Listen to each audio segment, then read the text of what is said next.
A very good evening to all of you and a very warm welcome to the National HRD Network and Upahan webinar, wherein we will be reading between the lines on a very crucial topic, discrimination at work, conscious or unconscious. I am Sheetal Bansuri, the chapter coordinator for National HRD Network Pune, and sharing the platform with me today is our HR evangelist Darpan Singh. We are your happy hosts for today's webinar. We welcome you all today on behalf of NHRD and Pune core team as well as all the subcommittee members. Our panelists will be happy to answer your questions related to the topic, so we invite you all to please share them with us at any time during the webinar using the question panel of your GoToWebinar player. I now request our treasurer, Mr. Neeraj Mankar, to welcome our guest and take the session forward. Thank you. Thank you so much, Sheetal. And thank you, Darpan, whom we very fondly call as the big boss, who keeps on talking behind the scenes, ordering us to do everything. A very good evening to all of you attendees, as well as the esteemed panel and our dear friends Eklavya and Advait from Upahan. NHRD and Upahan share a very special bond, as it's been evident over the last many years that we've been taking between the lines here together. In the physical space, it was great to give both of them a hug when you meet, but here on the online space as well, it's always a pleasure to be with both of them. And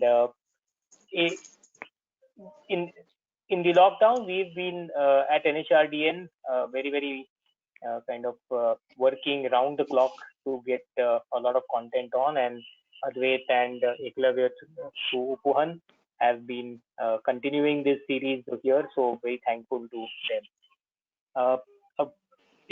We've got a very great panel today, as all of you are aware, and talking about an extremely critical topic, especially in the current times as we go ahead in terms of diversity. So I'm not going to spend much time. A big thank you to all of you on behalf of the entire NHRDN team, our national team there based in Delhi, as well as Anand, Aman, Salil, and myself. Over to you, Advait. Thank you, Neeraj. Thank you, Sheetal, and thank you, National HRD Network in Delhi as well as locally in Pune. My name is Advait Kurlekar. My colleague here is Aquil Busrai, and both of us represent a consulting company in Pune called Upahan. Last over 3 years now, we've been running this program called Between the Lines. The format of the event used to be in good old times, pre-COVID times, that every month we used to pick up a management book, which we believe is a good book to read. And normally Eklavya makes a fantastic book summary presentation, as you will see shortly. Every book has learnings, every book has insights, and therefore, depending on what that topic is, what those learnings are, we would invite people from the industry, and I would conduct a panel discussion. And when I say good and good, this thing was in the pre-COVID physical space, like Neeraj said, where we used to do some physical networking over tea and bakri and biscuits, and then we used to start the program in an auditorium. Now, of course, last couple of months we've gone on online, and this is actually this program we do every month, and this is the 40th such program that we are doing over the last three and a half years. So thanks, Harjeet, for your appreciation. And we are grateful to NHRDN to partner with us for last nearly 2 years now since we started, and we hope that this partnership continues. Normally the format is that Eklavya would start the presentation, summary of the book presentation. It's a summary, it's not a critique or it's not a review, just a quick summary in terms of without reading the book, you get to read the book. And then we would introduce the panelists, and then I would conduct the panel discussion. Unfortunately, today there's been a sort of, and we've been lucky to get great panelists like you're seeing today on your screen. Unfortunately, one of our great panelists, Dr. Aquil Busrai, he has a clashing kind of situation, and therefore he has to leave early. So what we are going to do is, I have requested him, and he has already agreed that he'll first share his thoughts on the topic of discrimination at workplace. We can take a couple of questions depending on the time available. Unfortunately, after that, he'll have to sort of excuse himself out.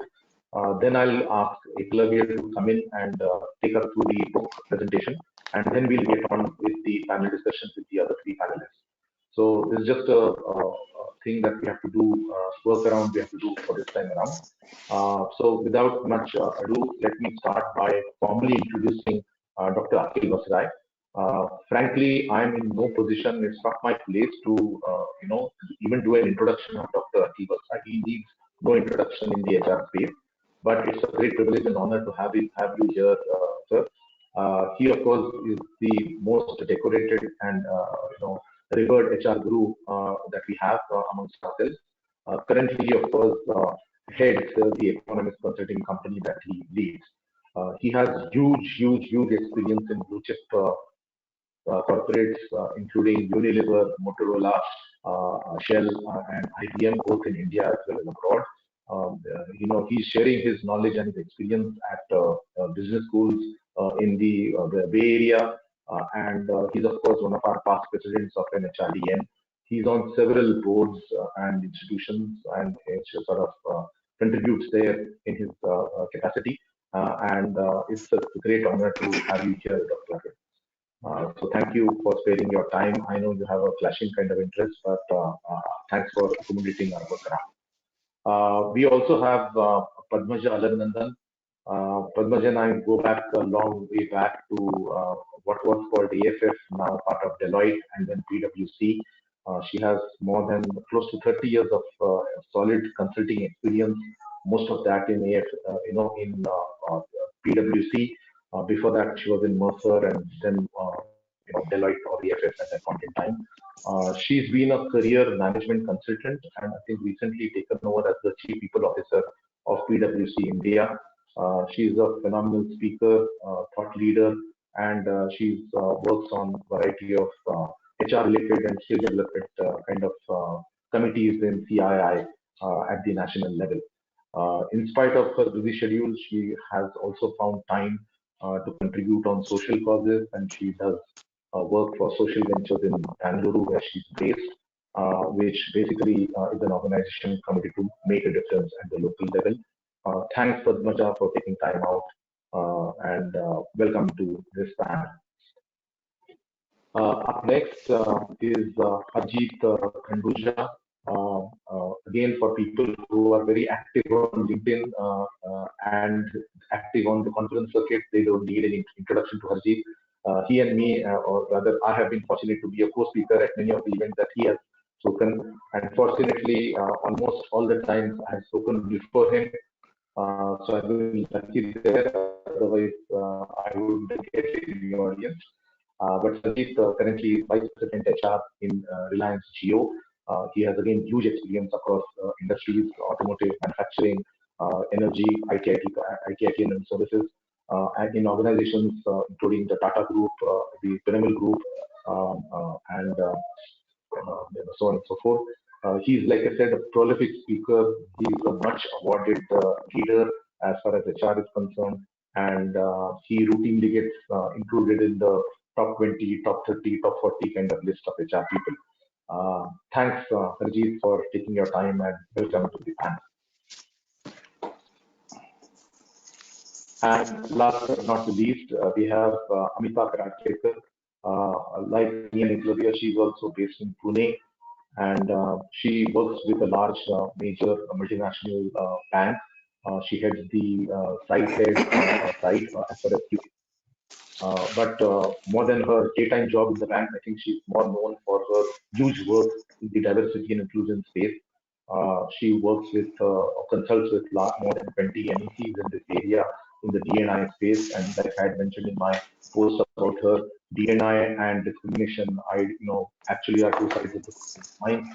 And, therefore, the work that she does is most relevant to what we've been discussing here. She has been a TEDx speaker and obviously gets, given her work in the D&I space, she often gets called for a variety of business conferences and HR conferences organized by NASCOM, SHRM, HR Infotech, Pune Connect, so on and so forth. So thanks again, Amita, for sparing your time and welcome to the panel. So with this, I go back to Dr. Akhil, and would ask you to request you to share your views on this very important and I would say currently very, very topical topic of discrimination at work. I was just doing some research and I was told, I read that most recently Human Rights Commission has come out with a report where they have estimated more than 250 million people who have got one way or the other affected by discrimination at work. And there could be a variety of discrimination, and we'll talk about it later. One more thing before I hand over to Akhil, I was just thinking about the word discrimination or to discriminate. And of course, it's a very bad word. And I thought that, what is the opposite of discriminate? And it turns out it is indiscriminate.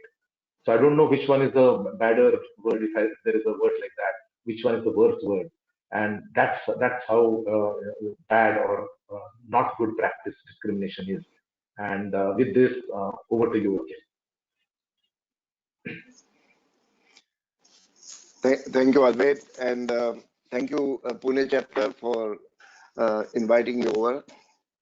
The confusion happened because of the earlier time has changed, so I'll excuse myself after I share my thoughts. I would miss out Padmaja and Amita, etc., and Harjeet.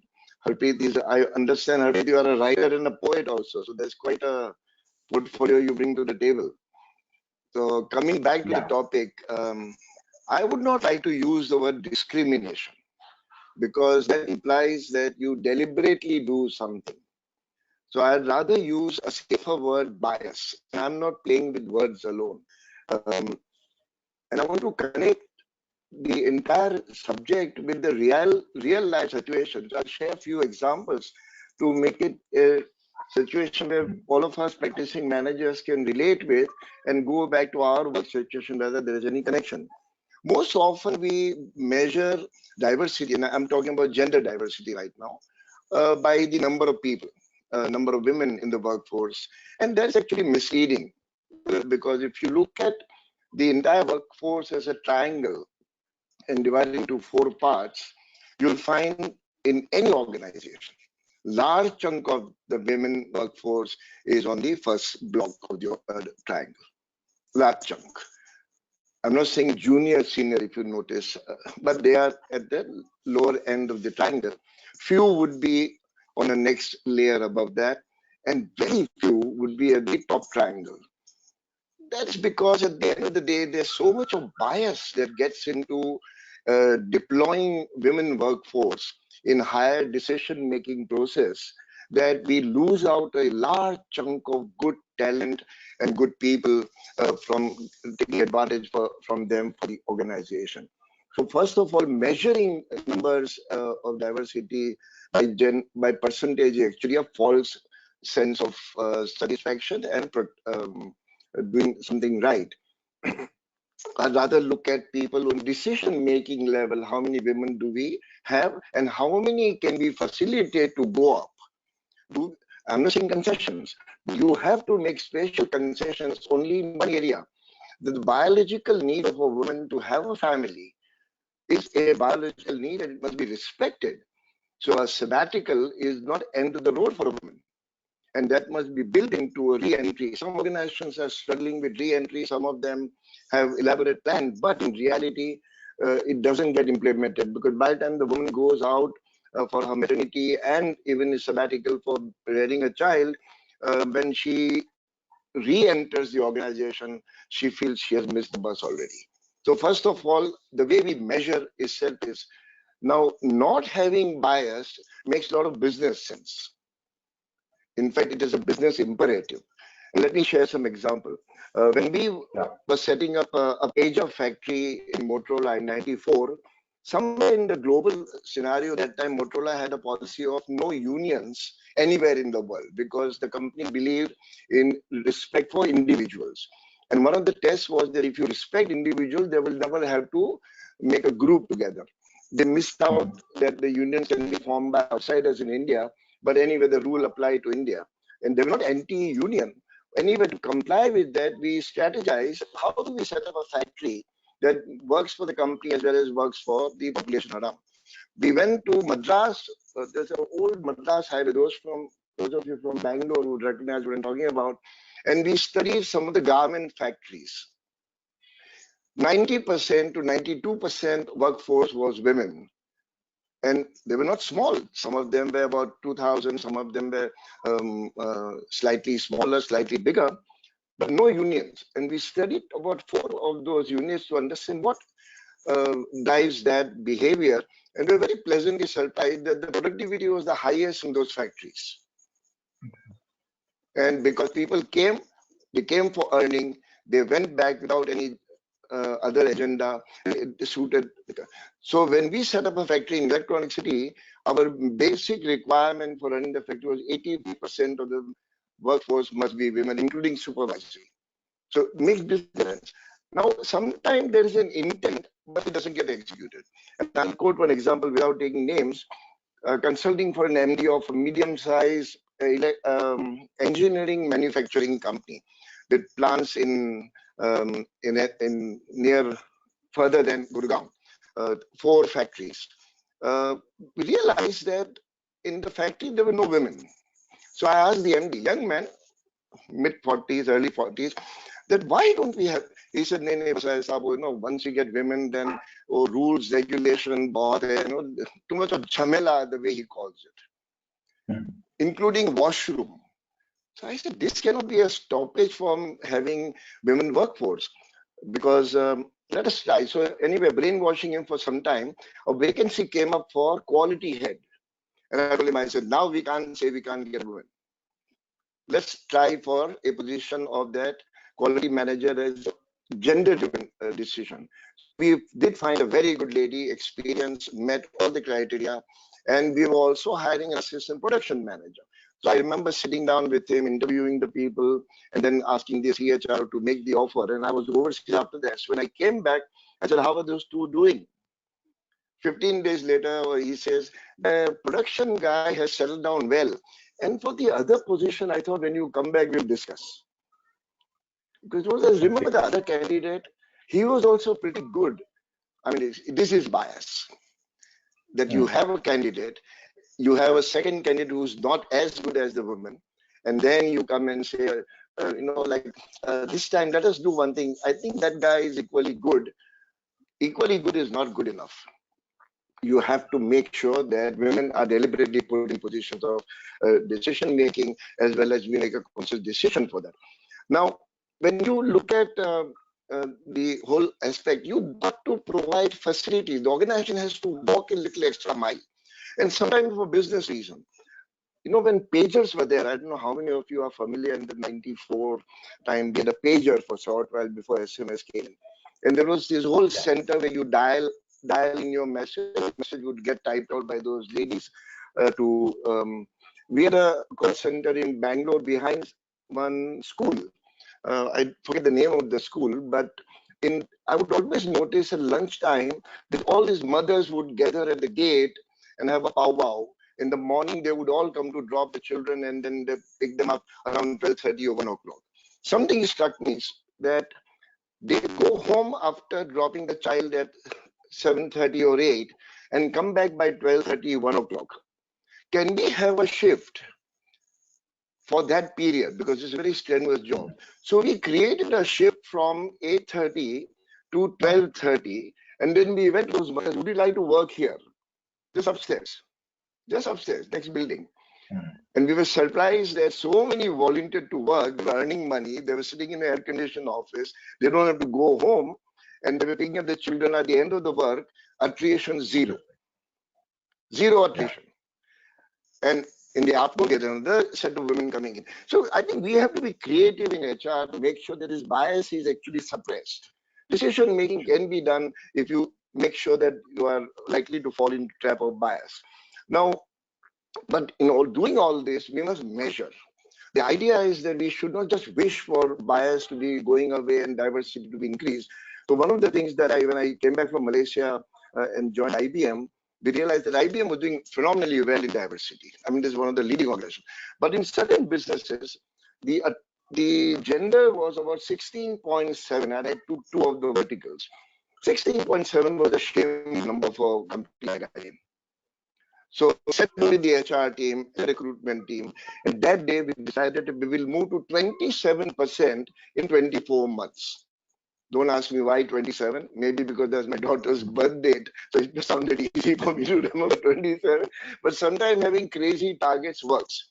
So we agreed as a team, we'll go to 27% in less than 24 months.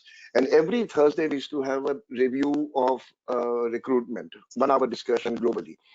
And so that the business was growing very fast, with 1,700 to 1,900 people being hired every month. Now, I introduced one column. How many CVs came from women? And 2 weeks later, how many were interviewed? Moment you start pressing those buttons, how many CVs came, how many were interviewed, numbers of women hired started going up. Because earlier it was very easy to say, CV nahi aaya, like we can't wait for CVs to come, we're not getting the right fit. These are all excuses. The moment you get very hard nosed, I want to measure everything. How many CVs, how many interviews, how many offers made, how many offers refused to join. And if that is the type of situation, then you start seeing that your number and your goals per target.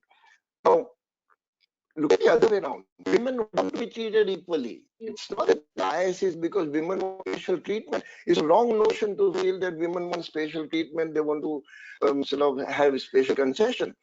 And one last example, in Shell Malaysia, we used to hire this bunch of very high power, high potential trainees on the scheme Gurami.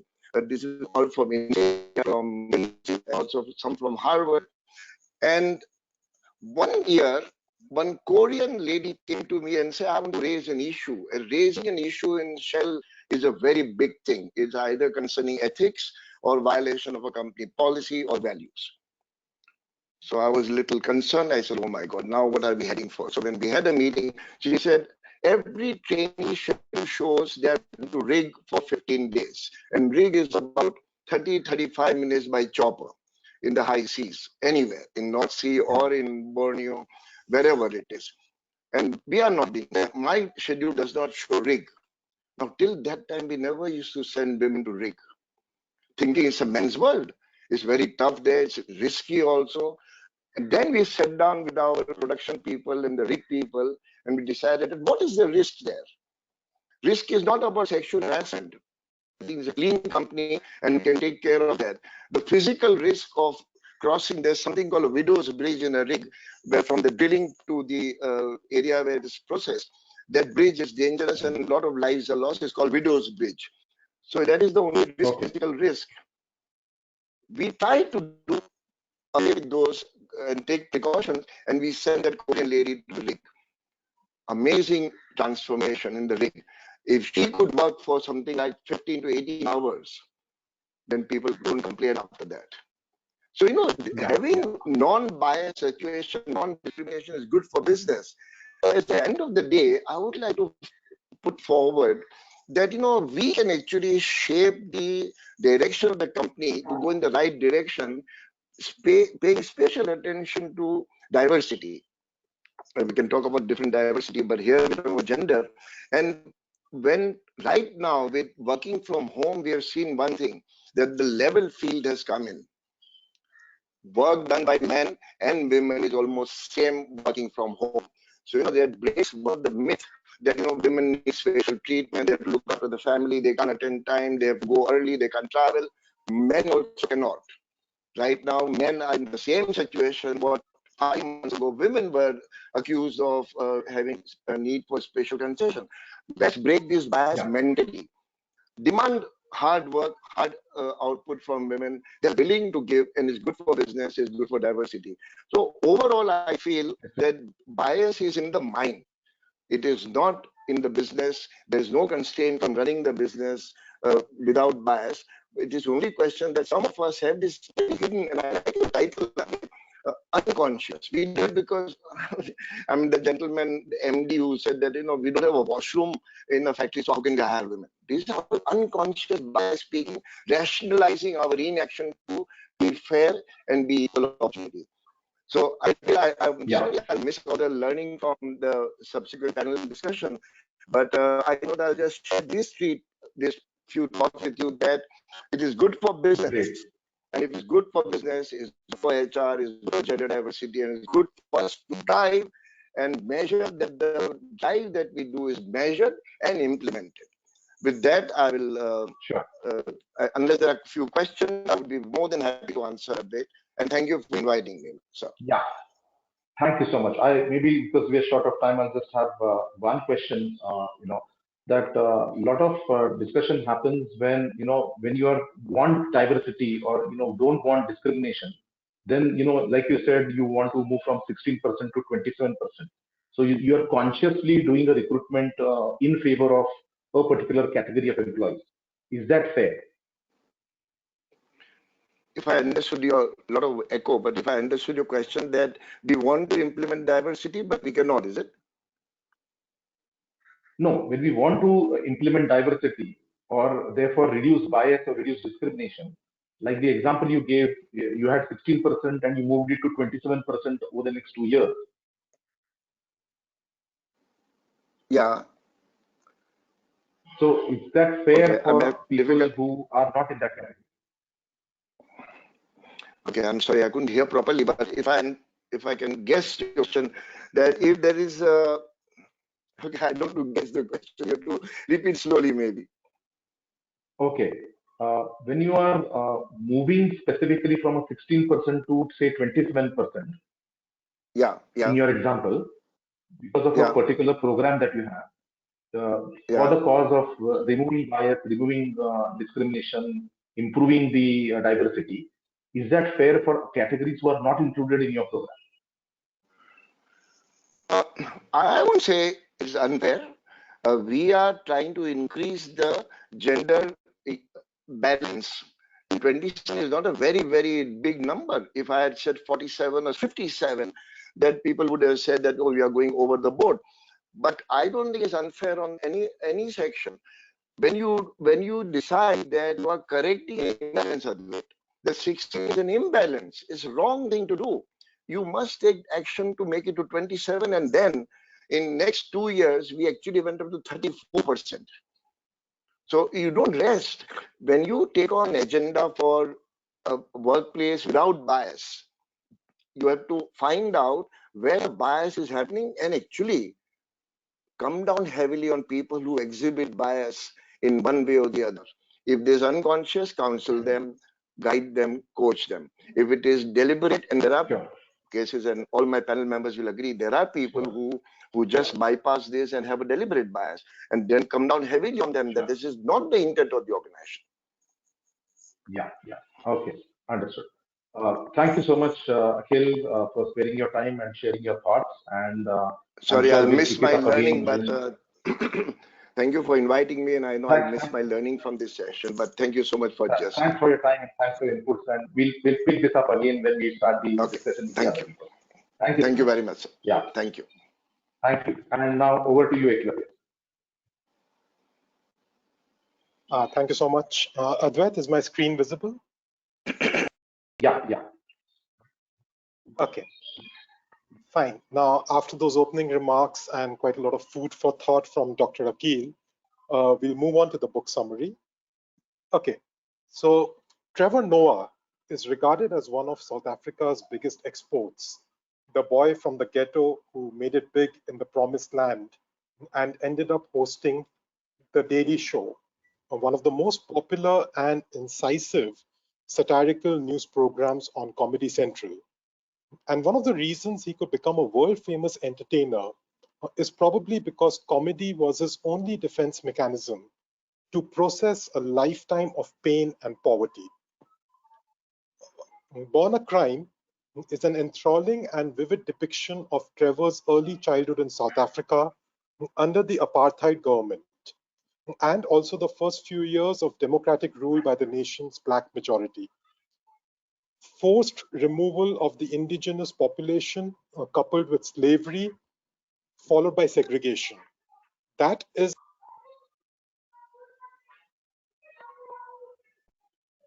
begin to understand it, because we cannot. I mean, all of these things have probably happened in other countries and other cultures, but it seems that none of these three things, removal, slavery, and segregation, none of these three things have ever happened simultaneously in a single race.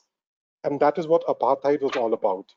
And it was actually effective because even though the black South Africans outnumbered the white South Africans nearly 5-1, they were divided into different tribes with different languages, with long-standing animosity between them, even before the first white man stepped foot in South Africa. The white rulers used that inbred hatred to divide and conquer them all for decades. All this bitterness was actually reined in by a common enemy until Nelson Mandela brought an end to apartheid.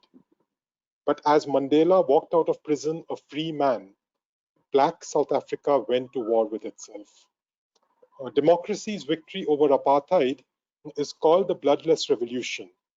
And according to Trevor Noah, it is called the Bloodless Revolution because precious little white blood was actually shed during this revolution, whereas black blood filled the streets of South Africa. All this and much more has been brought to life by Trevor in this book with humor, depth, and sincerity. Let's understand apartheid a bit better to gain some context. So apartheid laws were designed to keep the black people under total control. And a full compendium of these laws would actually run into 3,000 pages and weigh nearly 5 kgs. One of these laws was the Immorality Act.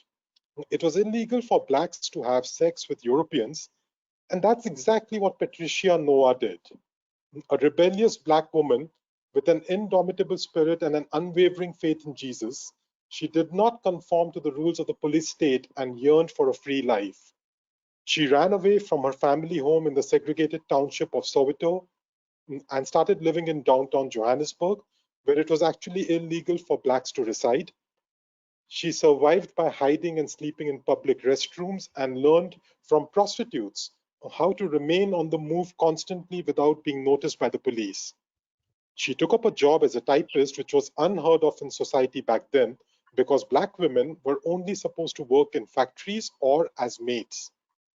She fell in love with a Swiss man who abhorred the idea of apartheid, and even though they could not legally be married to each other, she insisted on having a child with him that she could raise and call her own. So enter Trevor Noah, half white, half black, born a crime. For the longest time, Trevor had to be hidden away because he was a proof of his parents' criminality rather than their love. He couldn't be seen in public with his father, and if all three were walking outside, his father would actually have to walk across the street from them. As a toddler, he once started running after his father, calling him daddy, and people around them started looking in surprise. His father had to feign ignorance and ran away from his own child. Trevor probably thought he had the coolest parents in the world because they kept wanting to play hide and seek with him. In fact, he couldn't even walk with his mother because a black woman had no business being around a light-skinned child unless she was his nanny. She used to take him out with the help of another colored woman who would hold Trevor, and she would walk a few paces behind, pretending to be the colored woman's maid.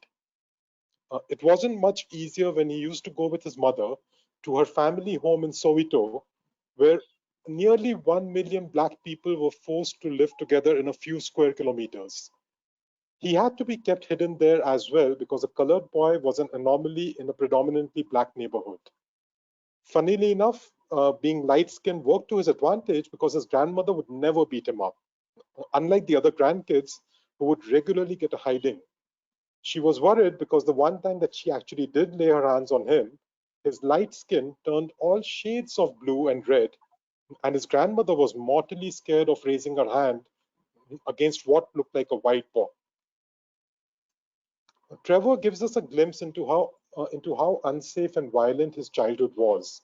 When he was 9 years old, he was returning home from church in a minibus with his mother and baby brother. The bus driver and his accomplice started insulting and threatening his mother with dire consequences because they felt she had no business being out alone at night, and moreover, she belonged to a rival tribe.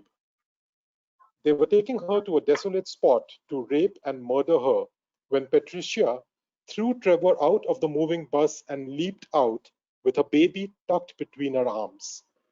They ran for their lives with the two men chasing them down with weapons, But years of practice of Patricia running after the mischievous Trevor all over the neighborhood probably helped them evade certain death that night. Through poverty, violence, and abuse, Trevor Noah's mother committed to make a better life for her son. Most importantly, she taught him how to think, which is something that the school could not do. Even though he kept getting into trouble at school, she made sure that he knew what was right from wrong. And through scolding and tough love at times, she helped him understand that life is full of pain, but you let the pain sharpen you rather than holding on to it constantly. It's all very good and cliched to tell people to follow their dreams, but you can only dream of what you can imagine. And if you came from the ghetto in South Africa, your imagination can frankly be quite limited. She taught him that it's okay to dream of a better life and not get bogged down by what she termed as the black tax. Black tax is paid by somebody who is trying to get out of the fate that is condemned for the black populace.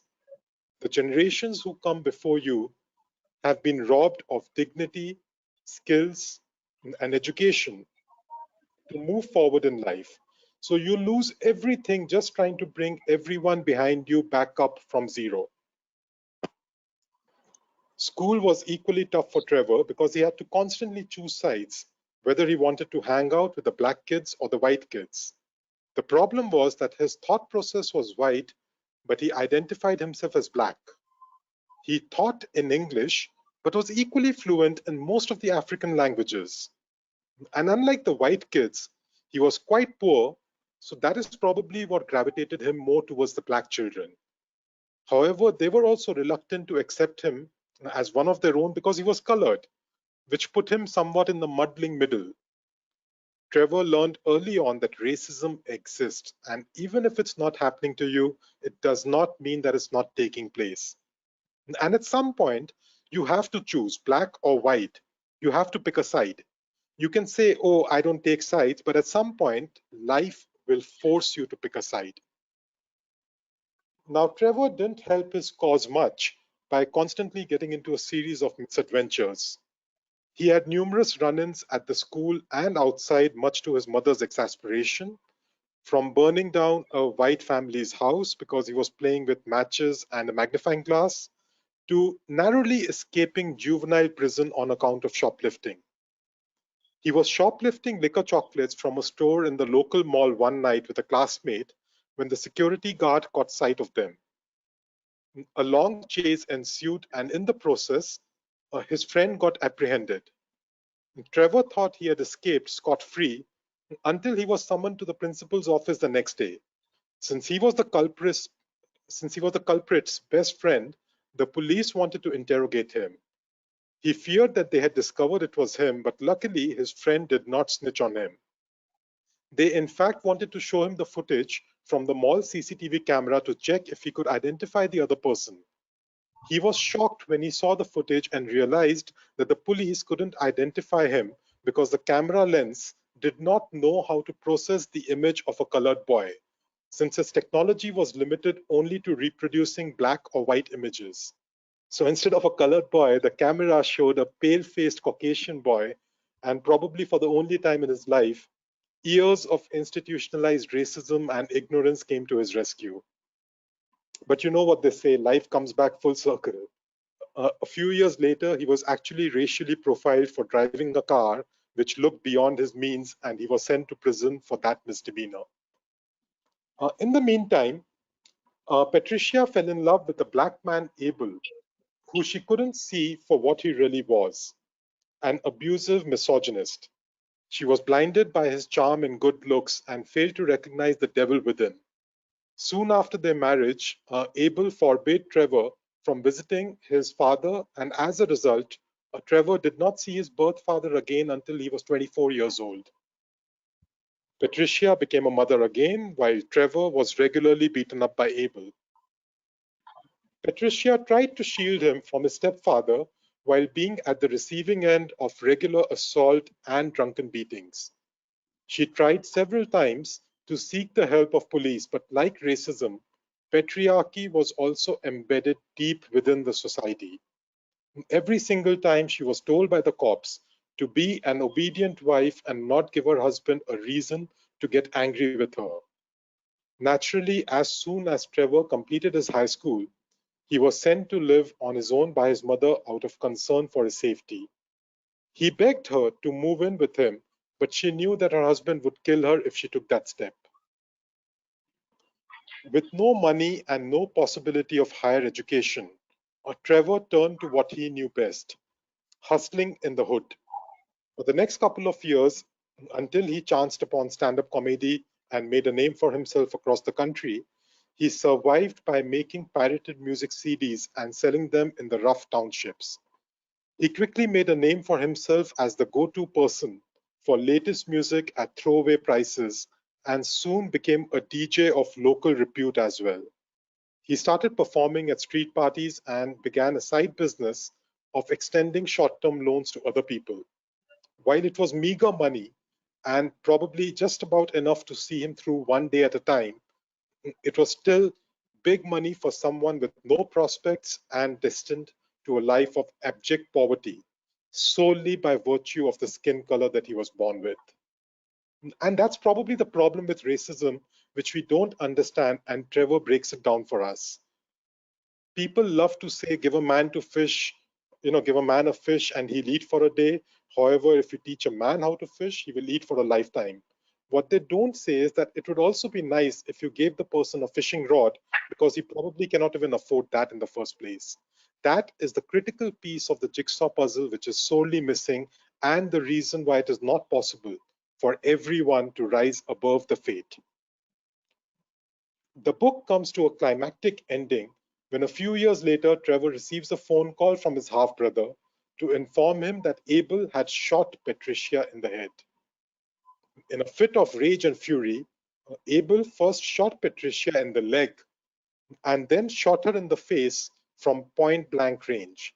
But miraculously enough, the next 4 bullets came out blank and she could manage to run away from him and get into the car. She was about to drive away when Abel shot the final bullet from behind the car and it went through her head, leaving her for dead. Somehow, her younger son drove her to the hospital and Trevor reached there absolutely shattered and broken. He was told repeatedly by the nurse that he should let her go and not risk going in for surgery because he would not be able to afford the crippling debt of surgery and hospital bills. That's the other thing with poverty. A poor life comes with a price tag attached to it. For a moment, Trevor was reminded of the black tax that his mother had warned him about. For a split second, he thought that at 50 years of age, she had probably lived a full life and he could actually end up being in credit card debt for the next 20 years if the nurse's words came true. Fortunately, the story has a happy ending. He insisted that the hospital should treat her immediately, and to everybody's surprise, Patricia had a miraculous recovery within a few days. It turned out that the bullet wound in the leg was only a flesh wound, and the bullet in the head somehow missed the arteries, it missed the veins, the eyes, the nostrils, and went straight through. That is probably the result of her unwavering faith in God. So she lived to tell the tale, and this book is actually Trevor's loving ode to Patricia Noah, his mother and the book's real hero. However, not everything is peachy in this story.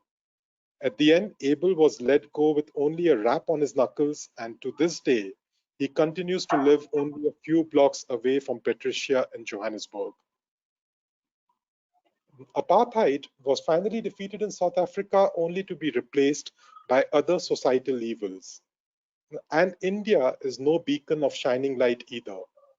It's a pity that we have to conduct a dialogue around discrimination today in 2020, but the reality is that systemic racism, bias, prejudice, and bigotry are very much prevalent in our society and even in our workplace. One thing that I'm sure all of us have heard a lot in the last few months is that there is a new normal likely to emerge post-COVID. Well, if that's the case, I urge that let empathy be your new normal. And by chance, if you're already tired of listening to discrimination and racism and bias and Black Lives Matter, imagine how tired those might be who are subjected to it on a daily basis. Thank you for listening in. I'm Eklavya Malhotra, and over to Advait now for the main feature of our evening. Thanks, Eklavya. Thanks for the wonderful, as always, succinct kind of an interesting summary of the book. Can I request the panelists to, yeah, okay, Harjeet, Amita, and Padmaja. Okay.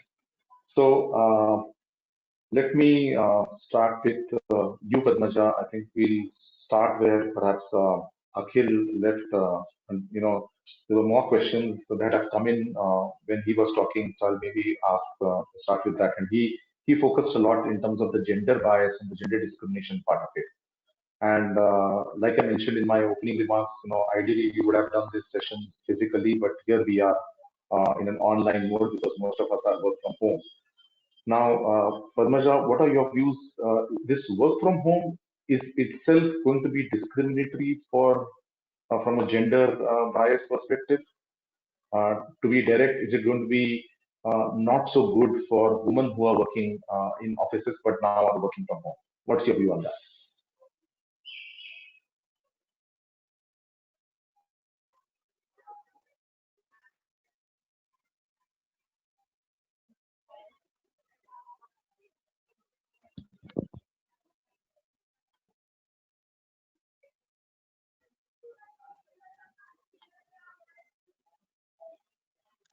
Padmaja, you're ma'am, we on would mute. request if you unmute yourself, please. Yeah. Thank you. Yeah, sorry. All right. Am I audible now? I'm sorry about that. I didn't Yeah. realize I was still on mute. All right. I was just saying thank you for having me here and good evening to everyone. Everyone is well and safe. Interesting question, Advait. In many ways, I think the current times are proving to be a leveler, right? So if we think about it, some of the historical perceptions and realities, there's always the perception in many organizations that those who stay back late are contributing more, right? So that's a perception. There is a perception that those who are available to come in beyond office hours or on weekends are contributing more. And while intellectually, I think many leaders do recognize that it's about what you contributed and not about how long you're there. But perception also sometimes plays a role, right? So in a way, as Akhil said, this is a leveler because now it's really a focus on what you deliver, right? Not availability. Having said that, I think there's also a lot of evidence that women across classes are actually taking a greater load of the working during the pandemic, and we've all read so much about it, right? Where today it's greater pressure to juggle, personal and professional responsibilities. So there is, in many senses, that dimension as well. So I think I personally am hopeful that this would be a more leveling playing field in many areas, and many organizations actually gain from this, in that context. But I think we have to be mindful that there is also a greater load. Therefore, the need for policies clearly clarifying, not only for women, but gender agnostic, what are the kind of working hours, when do you need to be available, right? When do you get your downtime, respect for personal professional boundaries. I think it's important. Okay. The reason I brought this up, Padmaja, was because I was just reading the HBR latest article that got published yesterday, actually, and they have said that once people start coming back to office, and I think some of the things that you have mentioned, that the load, obviously, bulk of the load at home is still being done, obviously, by the women folk at home. But once this back to office kind of thing starts, and there are going to be challenges that it's going to be hybrid model for most of the large organizations. Will it be discriminatory against people who work in office versus work from home? Will it be discriminatory for people who can't travel or are still afraid to travel versus people who say, yeah, I don't have an issue with travel? In the next couple of months, till as they say, the vaccine gets found, and not just found, but all of us get vaccinated, and therefore it is absolutely safe to travel again. What are your views there? So again, interesting question, and I guess in many ways we are all looking ahead, right? Crystal ball gazing in a sense. Personally, I think it's not going to be back to the way it was, because so many organizations are now, what has happened in the last few months? One is that the big myth that you cannot work remote and it's not efficient, that has in many ways got busted, right? Or while many organizations actually had IT infrastructure in place, but there was always this niggling thing that teams are more effective when they're in person. There's no doubt that for many situations you do do better when you have an in-person collaboration, right? Or whether it's on mentoring. But I think the fact that we can, a good proportion of what we're expected to being remote locations, in many ways that has also been established, right? It was not a choice, it had to be done, and it worked better than many people thought it would. Therefore, I think most organizations will rethink operating models. I mean, I don't think majority would not go back 100% the way it was earlier. So I would think that this hybrid model is something that is going to exist, right? And I hope that means that if there's enough appreciation of the fact that you can continue to deliver what you have to, coming in 1 day a week, 2 days a week versus all 5 or 5.5 or 6 days, that's a great step forward, right?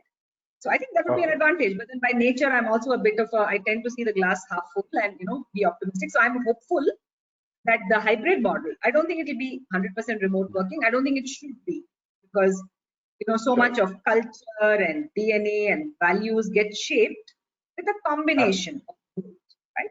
So I don't think it should be 100% remote, but I think the hybrid model, hopefully, some of the biases will be less relevant in that context. Okay, great. Okay. Coming to you, Harjeet, generally the talk so far has been on the biggest bias or discrimination one sees, which is gender-based. But from your perspective, what are the other kinds of discrimination that exist, not just on paper, in theory, but in Indian organizations? Look, one is stop saying that discrimination is a problem. Okay. Wow. Discrimination. Okay. Look, how we are programmed is that we classify information, because there are so many people. What we try to do is, moment we get something, we classify, and then we start attributing certain things to, okay, this classification has these attributes, because that is how we remember. That is how your machine learning works, or that is how your mind works. Sure. So let me start with an example. I was traveling in a Uber, full-time story. So I was traveling in a Uber, and I saw that the gentleman who was there was a bit old. So I asked him, he was kind of, I thought 60, 65. I asked him, why are you driving Uber? He said, I used to work for a company. I got retired, but my responsibilities did not. So that's why I'm driving Uber. Okay.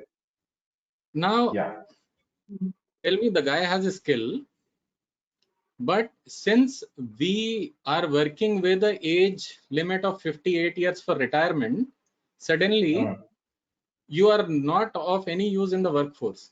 You would have seen with a lot of professionals who just cross the age, and after that their compensation drops, like as if the years of experience they have accumulated is not of any worth. Is it not discrimination? Okay. Interesting. Education. We discriminate on the basis of education. You ask somebody, I want full-time MBA. Are you looking at a skill, or are you looking at MBA? If somebody has done MBA from IGNOU, are you looking at whether the person is qualified to work? Our problem is we have too many people in India. So what we do is we put a filter criteria, and those filter criteria are called discriminatory criteria, because you are not looking at the core thing for which you are deciding that whether the person will be able to do the job or not. You are just putting filters. Yeah. Sure. I used to work for a. You want me to stop? Okay, you can tell me shut up. Yeah, please. I used to work for a US organization.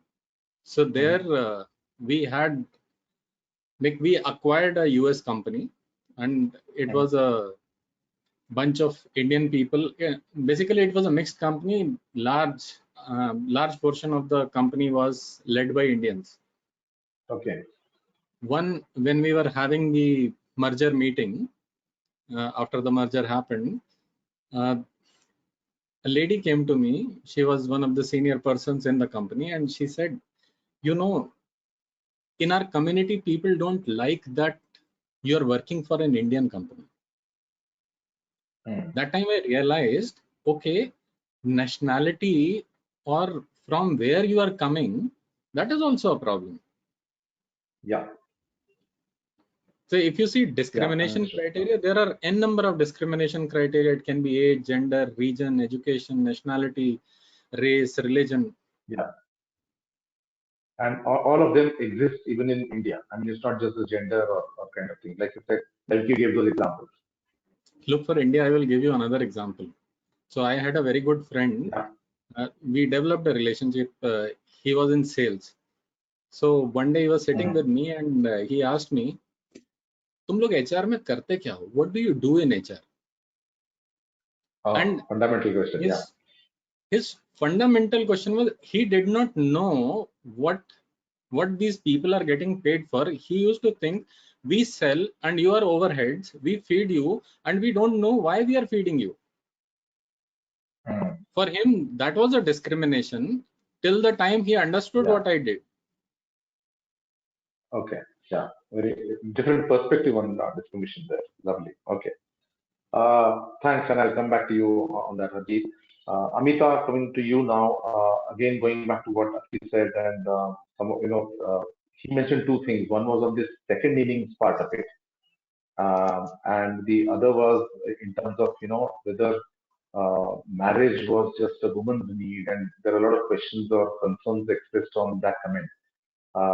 Would you like to say anything on that?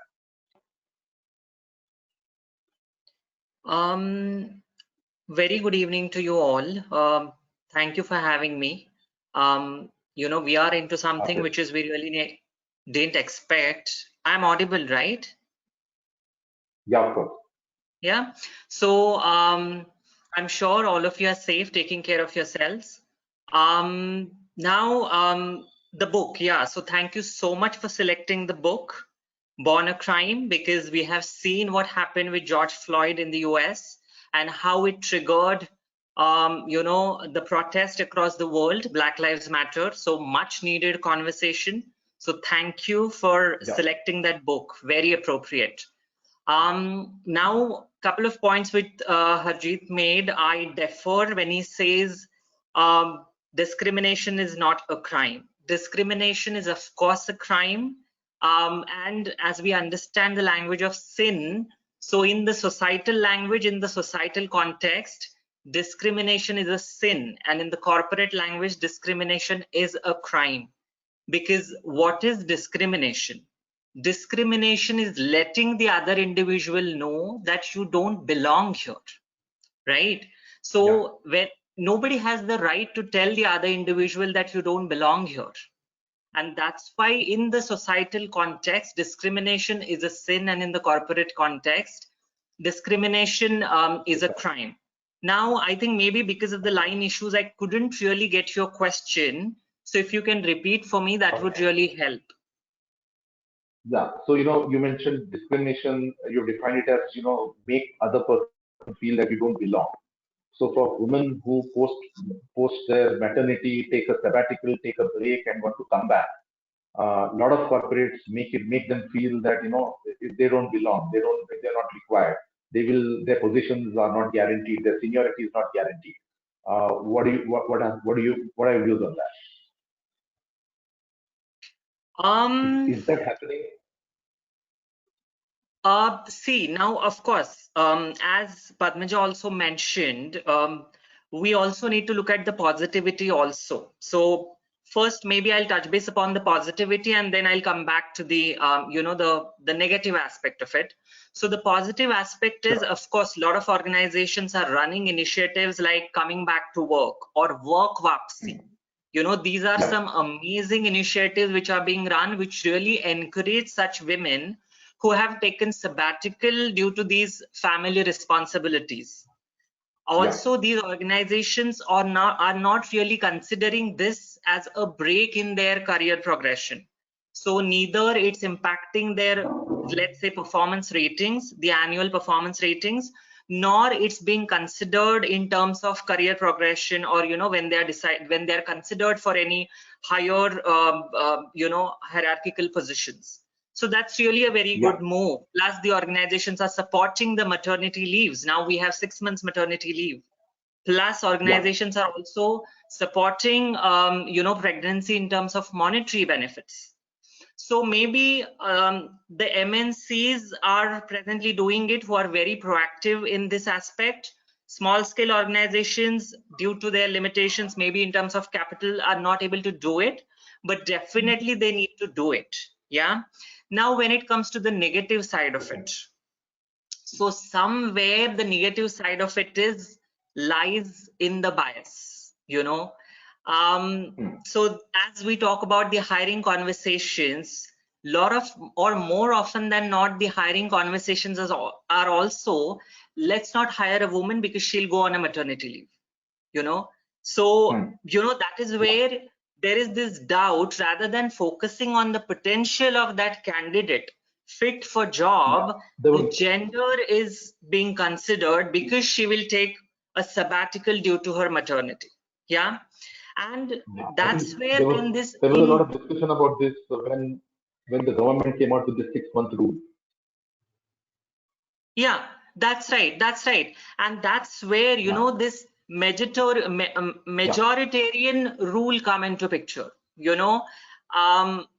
What we see right now in the corporate world, the majority of the population is the privileged gender or men. So that's how, when it comes to driving the culture is being weaved or built up based on their thinking, their thought processes. And certain thought processes are around self-righteousness. So basically, self-righteousness are those individuals who are often intolerant of the opinions and behaviors of others. So they think what I am doing, what I think is the only option, or my way or the highway, or what I say is correct, is right. So that's where they fail to see people as equals, and that's where they tend to discount women when it comes to policy formation, or when it comes to thinking in terms of equality. And that is what the root cause of the problem that you have mentioned. Understood. I'll come back to you on the gender part again the next round, Amita. Back to you, Harjeet. You mentioned about you having worked for a US company also, and my question actually I wanted to ask you there itself, but I'll come now. Have you seen any difference between multinational companies and Indian companies as far as discrimination bias is concerned? You mentioned about working for Indian companies or Indian people, but even in the US you have this Ivy League old boys network, and I prefer somebody who's from my college or select 5-6 colleges. Is that also discrimination? Is that also bias? It's not just an Indian thing, is it? Okay, I will answer this question. Let me just clarify what Amita said in terms of crime. Right. Yeah, I don't think you said that. So, I did not mean that. Look, suppressing anyone is a crime. But when we talk about, say, discrimination in theoretical sense, or say in terms of research, So when you go through HR research or psychology research on this topic, you will find that it is a normal human process, that this is how we process information. If we don't understand that this is how we process information and there is a bias which will come, point is how we are going to take care of that bias. That is how we should think towards it, because it is a natural thing. If you suppress, it is going to give you wrong results. And if you encourage, that is also, encouraging that is a crime. But if you find something out, then how to fix it, that is what organizations do. Organizations are there to do business, and that is what they should focus on. While focusing on this, let me come to your question, that MNC and Indian context. Look, it depends upon how the upbringing is. Okay. Like in our case, the way our country has been, caste used to be a big issue. Gender used to be a big issue. Religion used to be a big issue. We are a country of languages. So language is also a big issue. Region is a big issue. So in India, what happens is our discrimination happens in these boundaries. In US, if you start looking at nationality, since a lot of people from different nations have come in US, you go to a US eating joint, so you will find that different kinds of foods are available. So for them, nationality, they feel that, okay, these guys have come in and they are going to take our positions. So you can call it reverse. I will not call it reverse discrimination, but that is also what they feel when they interact with someone. Now, thing is, when you start knowing somebody at a personal level, then those biases start going away. US society has been very open, that black and white thing. If you see, I have seen many white families have adopted children which are black. That is how they're solving that bias. Okay. So in India, how we have solved this bias is, you would have seen reservation. You can see reservation as a bad thing, like the question which you asked to Akil. But a lot of women and a lot of people, that caste bias, how it has reduced, because a lot of people have come from different castes in the working culture. We started knowing each other, and when you know somebody, then all those factors slowly move out of your mind. That is what is more important. Sure. Great. Padmaja, let me pick on to what Akhil and now even Harjeet mentioned about this reservation part of it. Without calling it reservation, but a conscious bias towards, Akhil mentioned this 16% to 27%, or consciously hiring a particular kind of people, etc., etc. Now the question is, what happens to meritocracy then? What happens to meritocracy? The other question. Meritocracy, when you're trying to sort of have, if I can use the word forced diversity or a conscious diversity, is it at the cost of meritocracy? Yeah, actually, interesting point. So I think let me first step back and say why this is a debate on why are we. So I know we are focusing this discussion on gender, and there's so many other elements, but let me respond on gender since that was your question. Yeah. So from a gender perspective, why is it important, right? I mean, just to put it very, very simply. So, say in our business, right? We have professional services. We look at, providing solutions on different areas to clients. We're seeing more and more that our clients want to know what's the composition of your team, right? Is it a diverse team? Why do they do that? Because they genuinely believe that there would be a better outcome, right? If you have a team which is diverse, you would have a better outcome. In some other countries, like in the UK, the regulator is saying that among the audit firms, what is the diversity? How many of your lead partners of the FTSE 500 are women, as an example, right? Okay. Even in so many other things, right? If you look at other teams and you start saying that if you really want, teams to debate and point out on areas which seem risky, you need people with different mindsets, you need people from different genders. So the first part of this whole question is, why is it even important? And I think pretty soon our market and everybody will show us that people don't have a choice. Okay? The second thing is, therefore, you need to have more representation, also because I think studies, again, we've seen that you need an ecosystem. If you have, say, in a factory, you have 100 people and you have one woman, right? It's that much more difficult versus in a scenario where you have 10 or 20, because when there's a minimum ecosystem, then you have more of a virtuous cycle where it's easier to integrate and speak up, right? Now, what do you do in this situation? So first is they're saying it's being done not because everybody believes that, it's good, that too, but clearly there's a compelling reason that you believe as an organization you require to have a diverse workforce. So then you have to go out, you have to source, you have to find sources of tapping of diverse talent, and it's not always that easy. And you have to take a 3 to 5 year view, right? Sometimes much longer, 10-year view, to say that if I want to work towards, excuse me, like the European boards, right? Or they say that we want to have 25% diversity, we want to have 50% diversity. You have to work towards it, which means you go out, you source, you develop, you build. So you have to take a medium to long-term view of this whole point on meritocracy. It's not a very short-term thing that, okay, I'm hiring one woman where I could have hired a man. I don't think that's the right way to look at it. It has to be looked at much more systemic manner. Yeah, okay. Yeah, but while we focus so far as the gender, like Harjeet mentioned, there could be several others, like language, caste, community, culture,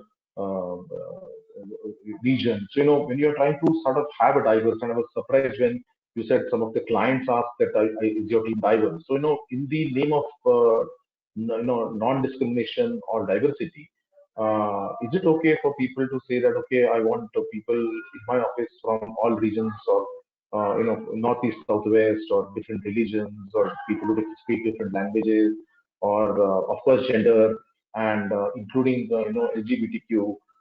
Is it right to have that kind of conscious kind of decision? Not just gender. It is across all the kinds of diversities or all the kinds of non-discriminations that we are talking about. Yeah. So I would look at it from two dimensions, Advait. The first is that I think our organizations have to be a microcosm of society, right? Yeah. Because, I mean, say if I'm a consumer-facing organization, like I'm assuming, Harjeet, if you want to know what your customers want, your organization has to reflect in a way what your customers are, right? So our organizations have to be a microcosm of the broader society, and we have to have all the elements of society, right? Now, how far would I take it? Would I say that therefore in my organization, I want exact representation as of all communities, all states? That may be difficult to do. That may be taking it, very far, because it's not that easy to do, right? I would think in something as fundamental as gender, it's certainly possible and desirable to do it, right? Whether you start extrapolating that to many other aspects as well, I guess in every organization has to make its own call. But I would think teams that have representation across different parts of the country, people coming from different backgrounds, different parts of the country, would be much more vibrant, right? Whether we want to carve it up to states and communities, I mean, I think that's a call for every evidence to take. That may be taking it, that may be difficult to do, maybe taking it too far. Yeah, understood. Yeah, the thought process has to be there. It not with the same percentages kind of thing. So is what you're saying. Yeah, it's not about the mathematical thing. And maybe the second point I want to say is, it's not only about the representation. That's where the inclusion comes in, right? So that is where that even if I'm the only person from a certain background, I feel I can speak up. I feel that my voice will be heard, right? I feel nobody's looking at me with lenses and saying, okay, what does this person know? So I have a point of view. I don't even speak up. So that's where the inclusion part of it. So one is the representation of diverse backgrounds. The other is the culture where you feel enabled to speak up and free to voice your opinion. Sure. But speaking with you, one more thing is, for example, how do you change the mindset? I mean, I had mentioned when I was, we were discussing with, I was asking Amita that, after this Indian law came about, 6 months maternity leave, there were serious discussions across, people I know in different companies that will this go against hiring women people or young women people who are unmarried or are likely to get married and therefore they're likely to, go on maternity leave and should and especially for MSMEs, can they really afford that cost? Is how unfortunately they were looking at it. So how do you change this mindset that I don't want to hire a young woman because I might have to bail her out for 6-9 months of paid leave? So the question is for me, right? So I think it's a very fair question. And sorry. Oh, I'm so sorry. Sorry, Amita. No, as in because I think Please, there was a disturbance in the line. The question is for Padmaja or the question is for me. Can you clarify, please? No, the question was still for Padmaja. Okay, all right. Yeah, I'll come to you. But do Wayne, Amita. I'll just keep my answer short and you can Wayne. So I was going to say that I think it's a very fair question. And I would think for an MSME, it's also a question of if you have a small workforce, right? Can you really afford to have, is it just financially viable? And I think it's a very, very fair question, right? And I can understand that it may be difficult in situations. It's like during the pandemic, I mean, all organizations want to carry workforce to the extent they can, but in some situations, it's just not financially possible, and I can empathize. But I would think that for many of our organizations, it's not the same situation. We can and we should, right? Sure. Because this is where we can actually take a view of, it's not about thinking of those 6 months, right? It's really about thinking about, I mean, the entire talent, you want to build careers 30 years, 40 years, and 6 months is a very small part of it. I think many of our organizations can afford to think bigger, and we should. Yeah. Sure. Amita, your views on this, and I have another question for you. Yeah, sure. So just adding up to what Padmaja and Harjeet were saying, see around the business case.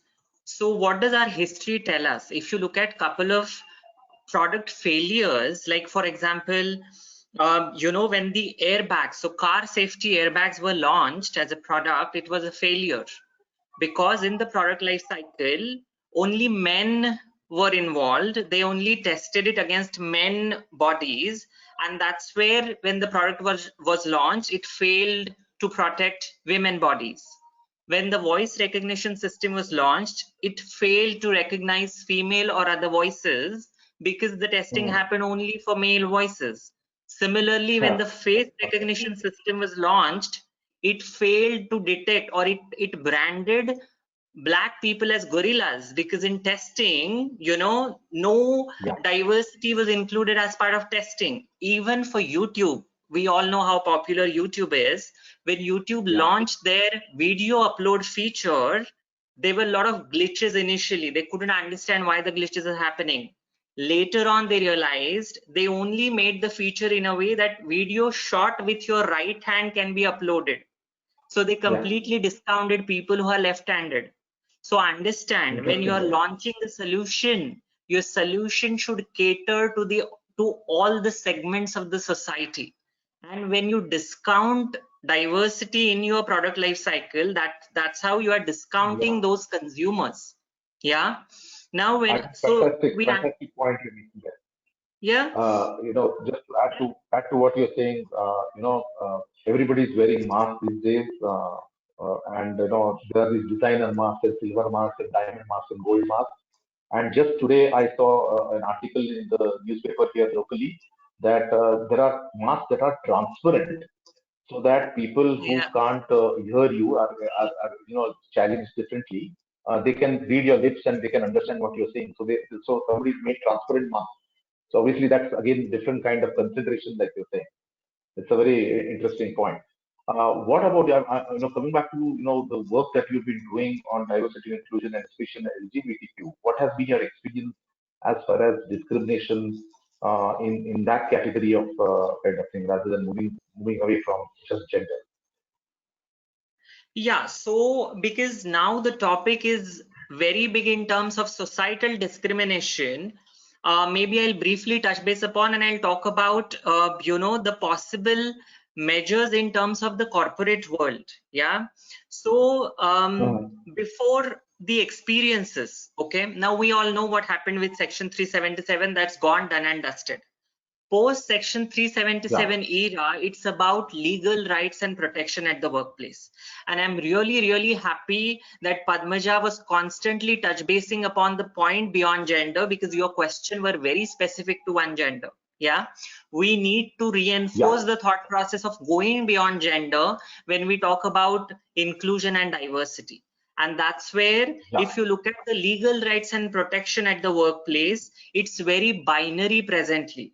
And that's where we are discriminating all those individuals, let's say, who do not fit into the binary definition.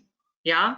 So that's where now organizations really need to go beyond binaries. You know, now what are the actual issues then? Yeah. Look at our legal rights at the workplace.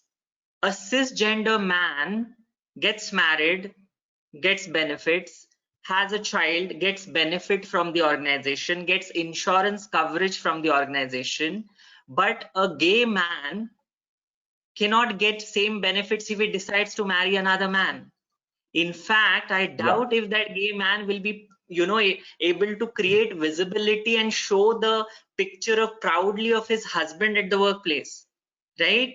Now look at the gender. Can I say something? Sure, Can I say something? You know, this year we changed our medical insurance cover to include same-sex partners. I just wanted to say that. Fabulous, fabulous. High five for that.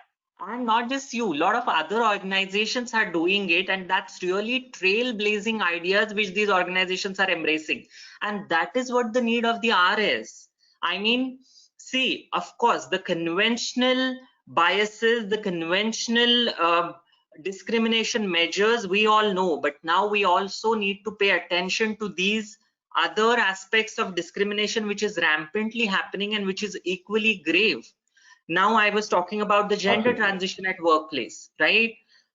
How are you going to support an individual who decides to have a gender transition at the workplace in terms of legal rights and protection? Forget about the monetary support or benefit. Yeah, that's how now when you talk about equality, look at these aspects at the workplace. Yeah, and then how can we do it? So that's where uphold the diversity and inclusion with equality in its ethos. So organization now really need to wake up to the definition of diversity. You know, organization shouldn't be thinking diversity is, you know, just arranging a hiring drive for women. You have not understood. I mean, fine, you hire women, but when you hire diversity, along with comes the need for growth. How are you going to support their need, which might be different from the privileged gender, which is rampant at the corporate sector, when you are hiring the diversity? How are you going to support their maternity leave? And as Dr. Aquil rightly mentioned, I would say, it's, you know, having a family is like a, you know, need for everybody. It's not just about women, it's for men also. So if you're so considerate towards men, you need to be equally considerate towards women. Same is for the LGBTI plus community. You need to consider all their needs as their legal right at the workplace, you know. And I don't know whether we have time or should we go ahead with the next question, because you need to just stop me. I will come back. I'll come back to you. Yeah. So Harjeet, you know, we were talking now of, you know, moving beyond when we said discrimination or diversity is just beyond gender, and you yourself talked about 6 or 7 different kinds of discrimination that exist. Now, on one hand, we are seeing a lot of corporates, even large companies. I'm sure your company is also doing it because of the national presence. You are hiring people from not only metros but tier 2, 3, 4, even small towns and villages kind of people. Now, do you believe that this entire mindset of discrimination has root cause in our culture, our upbringing? You know, for lack of any other word, I'm calling it samskar, maybe superstition, maybe blind faith. And how do you then now, you know, as an organization as large as yours, how do you take care of this? Because, you know, it is again a bias that people in the city are less biased than people from smaller towns. How do you take care of that? And do you agree that there is what is the root cause of this bias that exists?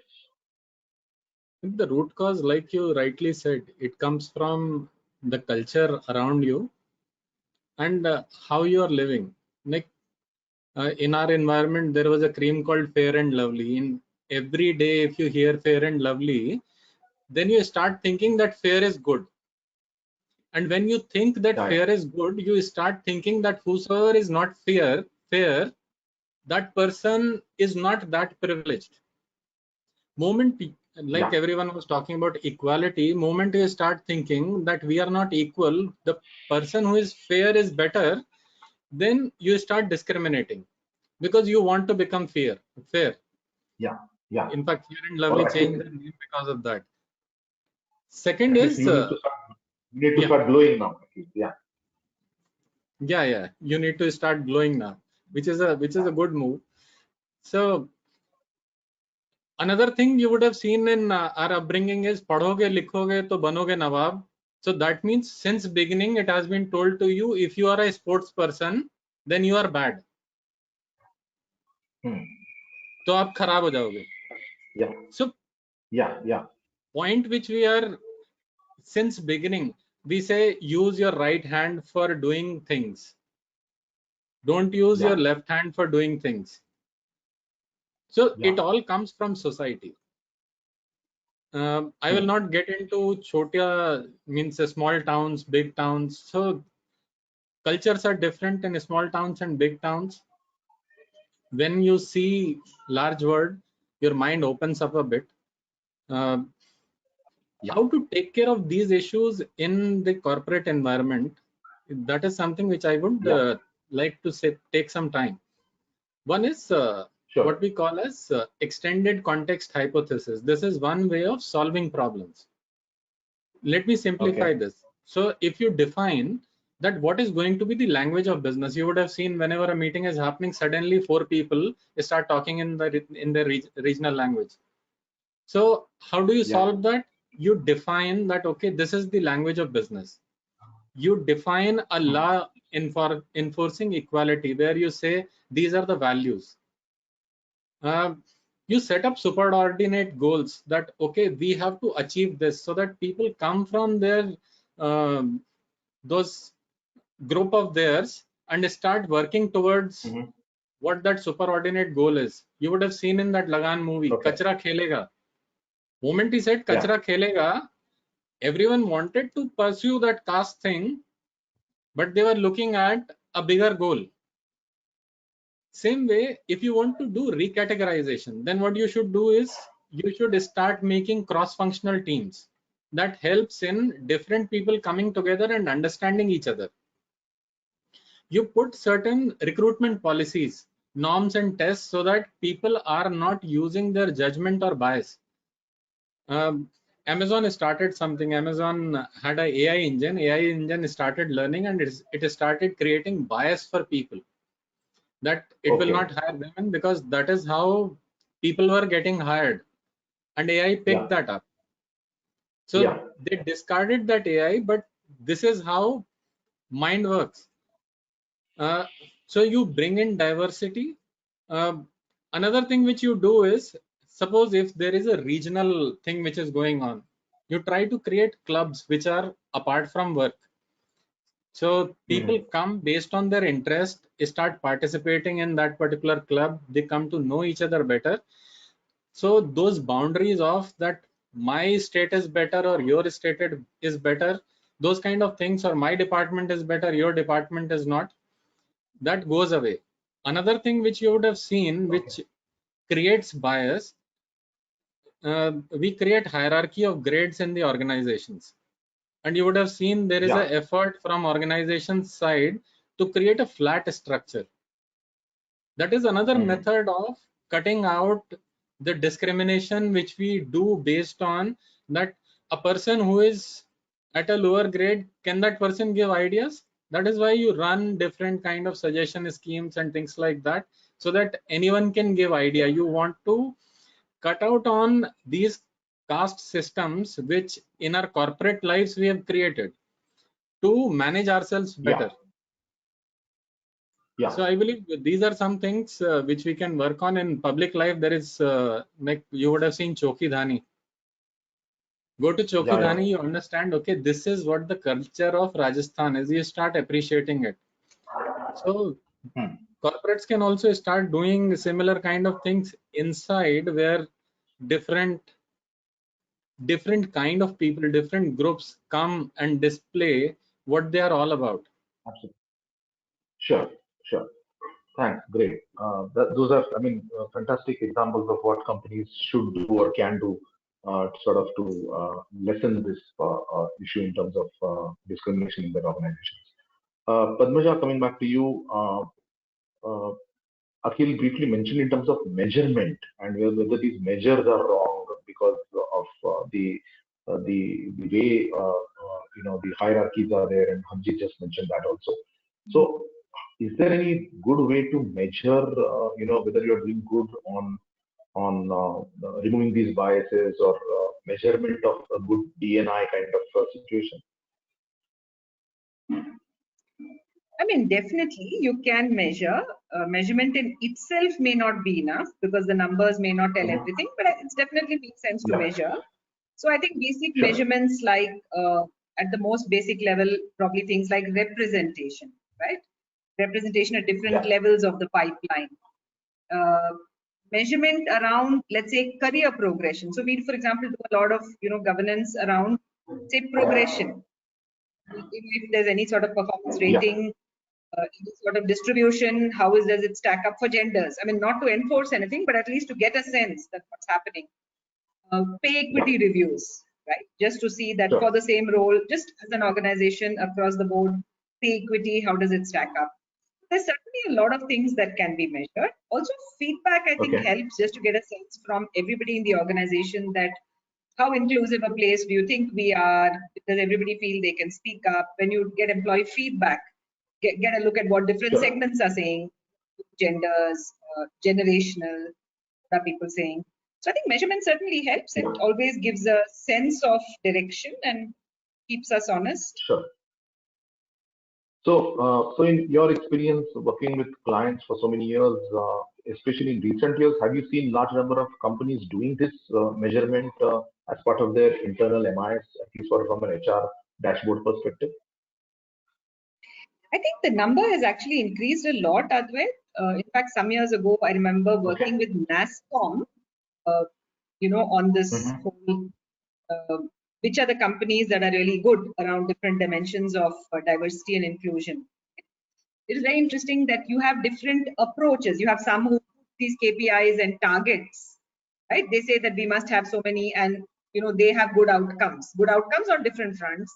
You have those who don't do KPI targets, but just put in place initiatives. They have focus. For example, they would have strong mentoring programs. They would have a culture where, there was informal mentoring, where there was really meritocracy. See, actually, it's interesting, since this point of meritocracy came earlier, that if it is a true meritocracy and you only look at capabilities and contributions, right, then you actually encourage a more diverse workforce because there is less of, bias. The focus is on the good job and what got done, right? What I'm saying is that while working with NASSCOM, just to help with this whole, companies and what they do on diversity, every year there would be maybe close to 100 companies that would share information. And it was good to see how over the years, more and more are having a focus on this, whether it's in qualitative ways like programs to help, right? Sensitization programs, the kind of governance that I spoke about, pay equity reviews. I think definitely there has been improvement. I mean, obviously we still have a long way to go, but I think a lot of people, organizations are thinking about I think we are short of time now, so maybe one last question to each one of you. Which is the actual unfortunate worst form of discrimination you've seen? And obviously you need not mention names, but one that has sort of got embedded in your mind for the wrong reasons.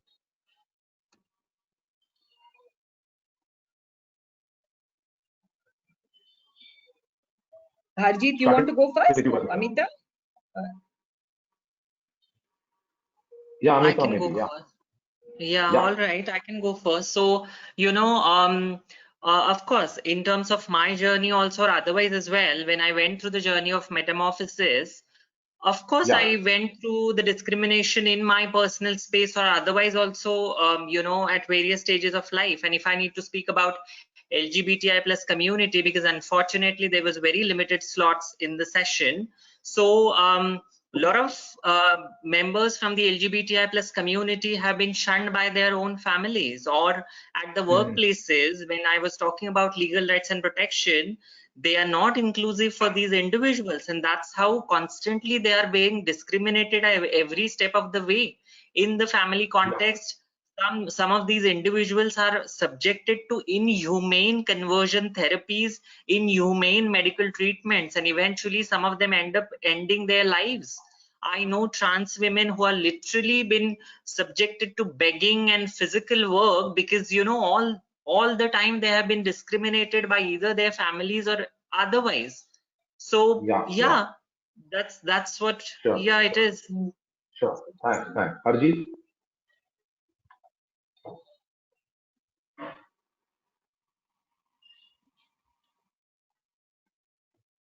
You're on mute, perhaps? I'm so sorry. I was saying I see life from a very different lens. So, look, I have been from a state board, a backbencher.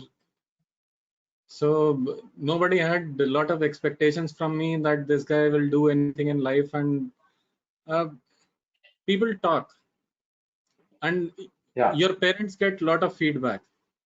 So since then, what I have learned is, if somebody is saying something about you, instead of making a perception in your mind that the other person thinks about you in this particular manner and you start affecting yourself, just come out of that domain. Start focusing on what you are, who you are, and move forward. That is the best thing you can do for yourself. Forgive all those people who are saying something about you or doing, you feel bad. It pierces here inside. But what's the point in hurting yourself? But Harjeet, you think forgive all those people is easier said than done, right? Pardon? You're saying forgive all those people, it's easier said than done. Yeah, it's very difficult. I am not saying it is easy. I never said it is easy. But thing is, look, either you stand up and fight. And if you can't, then forgive and move forward. Don't get stuck there. Look, that is what our IR people teach us since beginning, that moving forward in life is the best thing you can do to yourself and the people around you. So never get stuck with an argument or anything.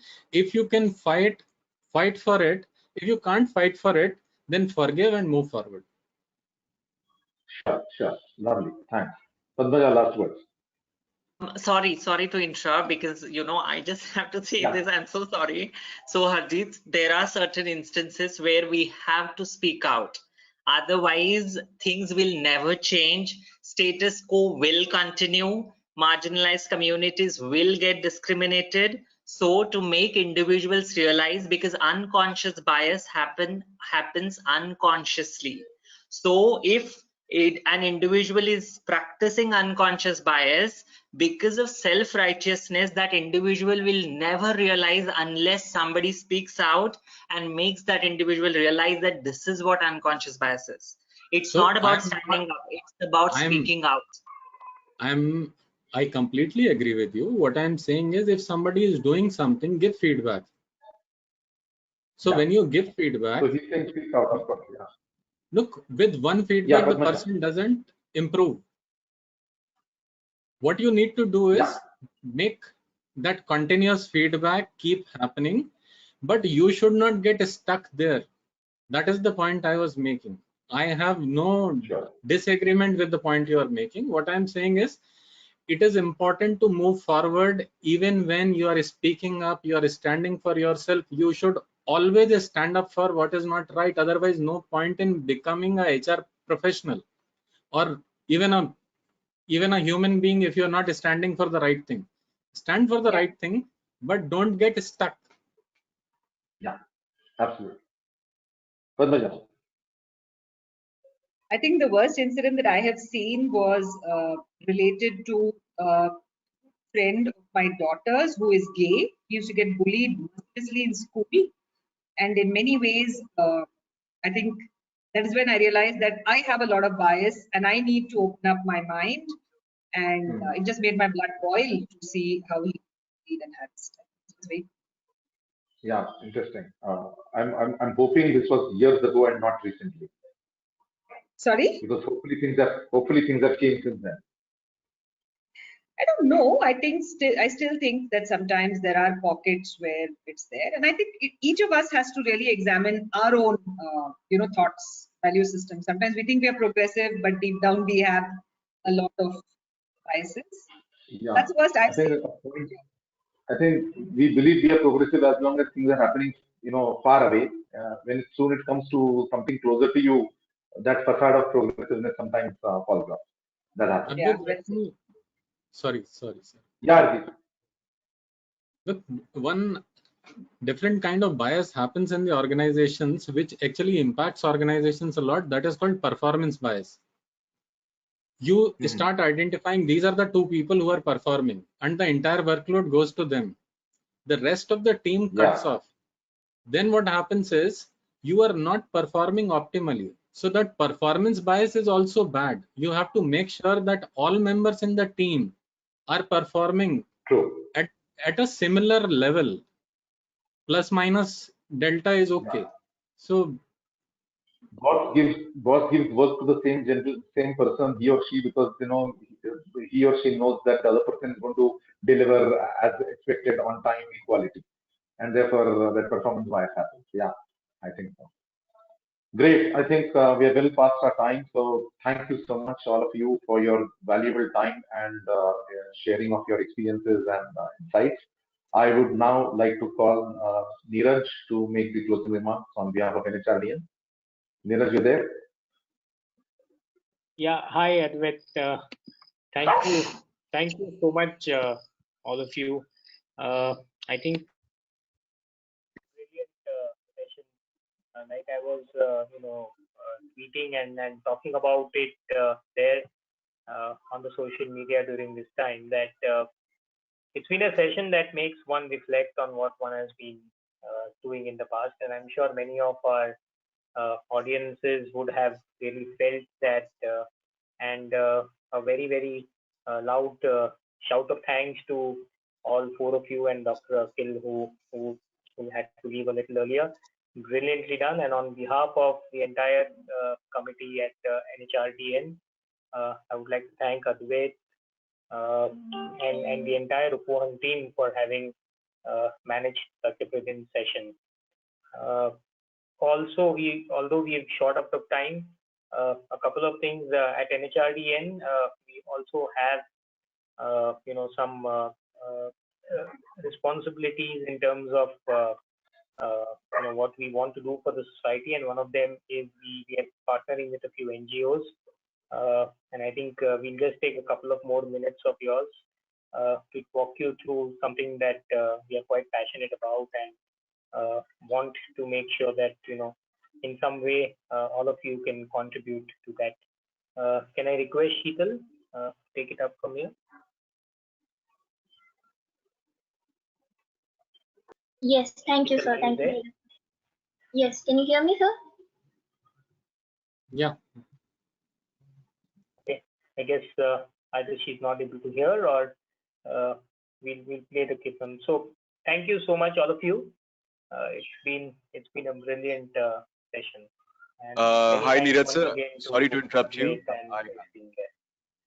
Sorry to interrupt you, Neeraj sir. I guess Sheetal is here. Sheetal, can you hear us? Sheetal, can you hear us? I'm not sure whether she can. Darpan, would you be able to help? I just heard her voice.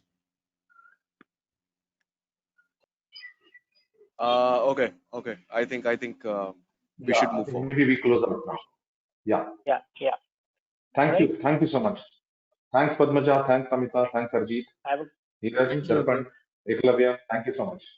Nice meeting you, Padmaja. Thank you. Bye. Bye, everyone. Thank you. Bye-bye. Thank you, Dr. Neeraj. Most welcome, sir. Thank Most you, welcome. Ravi. See you all again. Bye-bye. Bye. Bye.